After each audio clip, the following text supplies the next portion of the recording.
card from a few places these days. You know, just kind of, yeah, that, I kind of like the looks of that North End skillet. Yeah, it does. Hi, everybody. We're at the Sal's on the bridge in downtown Winnipeg. I'm Scott. That's Kurt. This is our friend Dunk. He just kind of rolls in every now and again to argue with us and never wins. So that's what this thing's about. We're two grumpy guys, and we're particularly. Do we have to be? How can we be grumpy? Well, no, it's we're sitting over the Red River. It's a beautiful day. I mean, the sun's shining. We get free breakfast. I mean, you're grumpy. See, you're lucky that you're from Saskatchewan. So the loss of Finished the last. Winnipeg Blue Bombers that was incurred at BC Place Stadium doesn't affect you in the least. Well, it certainly does. I mean, I live in Winnipeg, same as you do. I was curious as to what would happen. Mind you, I kind of had it figured out. I think a lot of people did.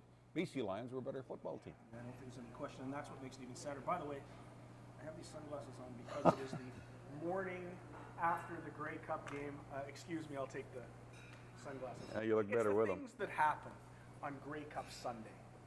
You know, my family was over. We're watching the big game, and about midway through the third quarter, my daughter-in-law, who's quite a naive football fan, she likes the Bombers like a lot of people, and she looks at me and says,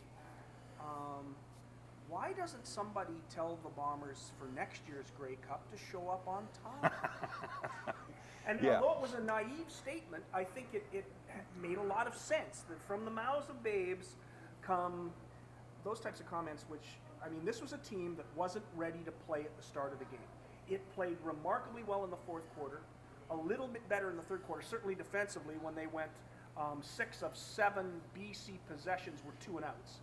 So at least they gave the offense a chance to win. But in the first quarter and not until the end of the second quarter, this Bomber team just wasn't ready to play on offense, and that's what cost them the football game. No, and the thing about it is we've seen that all year. I mean, the Bombers have been able to come from behind most times, but you don't come from behind against a better team, especially in their building at Grey Cup time. And it was just one of those situations. The defense prevailed. The offense wasn't there. I mean, every time they got the ball, it seemed it was 2-and-out. And like you say, they didn't get started till fairly late. But an impressive performance. And you know, another thing, you always hear coaches say defense, defense, defense wins. It's a terminology you get sick and tired of hearing, actually, if you're covering the National Hockey League, because every coach is saying that.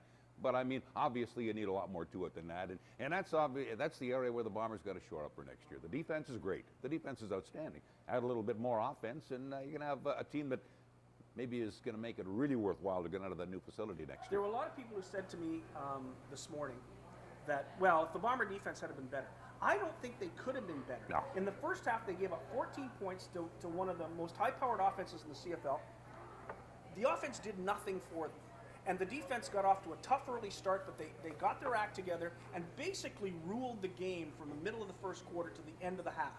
They got back into it. It was 11-0 early, and then the best BC could muster was another field goal by halftime. The Bombers started to move the football. The defense was able to put them in a position where they started to win the field position battle, and they had some opportunities to score. But they couldn't score touchdowns. They were stuck with field goals, and even though it was only 14-6 at the half, I had no sense that they were going to come back and win this. No, you never did at that point. And like you say, they kept adding field goals. And that looks good. Holy Dinah, yeah. Thank you. Thank you. Yeah, but and then of course in the late going, as it seems is their norm, they managed to get some offense going late in the fourth quarter. There'll always be a lot of people who are going to question, what if Odell Willis would have caught that football? He was on the 13-yard line. There was nobody there. But why is Odell Willis a defensive end? Because he can't catch? Because he can't catch. Yeah. His job is to run around and chase quarterbacks, and I thought he did a tremendous job. Now, there are also people criticizing Odell Willis because he got 2 not very timely penalties late in the game that maybe hurt the club.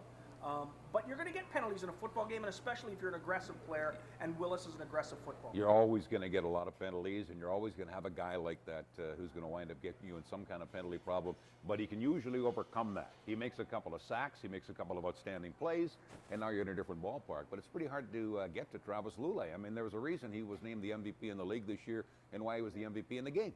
Okay, now time for my rant. Oh, you're going to rant. rant. Something Okay. offensively about the play calling. Because even Glenn Suter on TSN noticed this, and there's a lot of things offensively he doesn't notice. He was a defensive back and is a great defensive analyst, but offensively he misses a lot of stuff. He didn't miss this on Sunday. As a matter of fact, I'll paraphrase, but he said, the Bombers have to do something about all these lateral running plays. They were running east to west instead of north to south. They didn't establish Chris Garrett as the running back the way they established him against Hamilton, and that might have to do with the fact that the BC defense is a little bit better. But the reality was is that Paul LaPolice and Jamie Barisi didn't even look like they wanted to call something interesting until the fourth quarter. They didn't pass the ball downfield. They didn't run the football and establish the run. I think this is a team, it has a great defensive coordinator in Tim Burke. There's no question about that. I think it needs a new offensive coordinator, and the head coach has to get his nose out of the offensive calls.